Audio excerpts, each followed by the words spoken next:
12वीं की परीक्षा खत्म होते ही चारों दोस्त रवि, अजय, करण और समीर पार्टी करने निकले। हंसी मजाक के बीच अचानक अजय बोला, एक वादा करते हैं 40 साल बाद इसी जगह पर इसी होटल में फिर मिलेंगे और पार्टी करेंगे। बाकी तीनों मुस्कुराए और बोले, पक्का, और जो आखिरी में आएगा वही बिल भरेगा। सबने हंसते हुए हाथ मिलाया और जिंदगी की राहों में बिछड़ गए। वक्त बीतता गया, चारों ने मेहनत की और बड़े बिजनेसमैन बन गए। 40 साल बाद वही तारीख आई, वही दिन, वही जगह। सबसे पहले रवि आया, फिर करण, फिर अजय। तीनों पुराने होटल पहुँचे। अब वह एक 5 सितारा होटल बन चुका था। वही एक वेटर खड़ा था जो 40 साल पहले उनका वेटर हुआ करता था। अब वो उस होटल का मालिक था। उसने मुस्कुराकर कहा, आप तीनों को याद है 40 साल पहले आपने यही एक वादा किया था? तीनों चौंक गए। तुम वही हो? वो बोला, हाँ सर, और आपका चौथा दोस्त भी जरूर आएगा।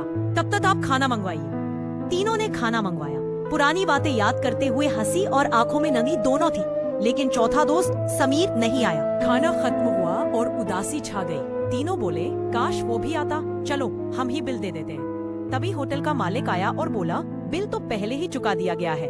तीनों हैरान रह गए। किसने? उसी पल कई सरकारी गाड़ियां होटल के बाहर रुकी। एक नौजवान उतरा, तीनों के पैरों में झुका और बोला, आप जिनका इंतजार कर रहे थे वो मेरे पिता थे। 1 महीने पहले उनका निधन हो गया, लेकिन उन्होंने कहा था अगर मैं जिंदा ना रहूं तो उनकी जगह मैं उस वादे को निभाने जरूर जाऊं। तीनों की आंखों से आंसू बह निकले। उन्होंने कहा, हमने 40 साल क्यों कहा, 40 दिन भी कह सकते थे। फिर तीनों आसमान की ओर देखकर बोले, दोस्त कभी दूर नहीं जाते, बस यादों में बस जाते हैं। सीख, वक्त और दोस्त दोनों की कीमत तब समझ आती है जब वो लौटकर नहीं आते।